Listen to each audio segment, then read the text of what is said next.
Hello বন্ধুরা, welcome back to my channel learner সৈকতে তোমাদের সবাইকে স্বাগত জানাই।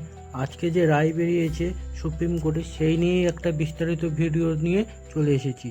আজকে এই রায়ে কি বলা হয়েছে, সুপ্রিম কোর্টের ডিএ নিয়ে বড় নির্দেশ এসেছে। কত টাকা পাওনা সরকারি কর্মীদের, কত টাকা মিলবে, কতই বা রাজ্যের খরচ হবে, সেই নিয়েই আজকের আলোচনা। 2022 সালের ডিসেম্বর মাসে রাজ্য সরকারের সুপ্রিম কোর্টের দেওয়া হিসেব অনুযায়ী বকেয়া ডিএ বাবদ মোট 41,770 কোটি টাকা পাওনা রাজ্যের সরকারি এখনই মেটাতে হবে রাজ্যকে। শুক্রবার ডিএ মামলার অন্তর্বর্তী রায়ে এমনই কথাই জানিয়েছে সুপ্রিম কোর্ট। বিচারপতি সঞ্জয় করলের ডিভিশন বেঞ্চে এই নির্দেশ দিয়েছেন। 4 সপ্তাহের মধ্যে রাজ্যের সমস্ত সরকারি কর্মীকে বকেয়া ডিএর 25% দিতে হবে। এই নির্দেশের জেরে ডিএ মামলায় বড় ধাক্কা খেল রাজ্য সরকার। সেই হিসেব করে দেখা গেলে রাজ্যের কোষাগার থেকে কত টাকা খরচ হবে। 2022 সালের ডিসেম্বর মাসে রাজ্য সরকারের সুপ্রিম কোর্টের দেওয়া হিসেব অনুযায়ী বকেয়া ডিএ বাবদ মোট রাজ্য সরকারের 41,770 কোটি টাকা পাওনা রাজ্যের সরকারি কর্মচারীদের। এরপর 2023, 24 ও 25 সালের হিসেবে সেই অঙ্ক আরও বাড়বে।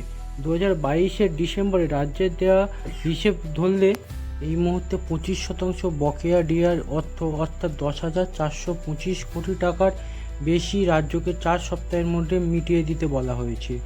এই অঙ্ক 2022 সালের ডিসেম্বর পর্যন্ত, অর্থাৎ বর্তমানে সময়ের নিরিখে বকেয়া আরও বাড়বে। যদিও এই মামলার চূড়ান্ত ফয়সালা এখনও হয়নি। আগামী আগস্টে হবে এই মামলার পরবর্তী শুনানি।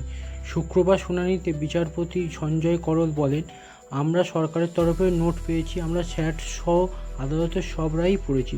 সত্যি বলতে আমরা রায়ে হস্তক্ষেপ করতে খুব একটা আগ্রহী নই। আপনারা সরকারকে 50% বকেয়া মেটাতে বলুন।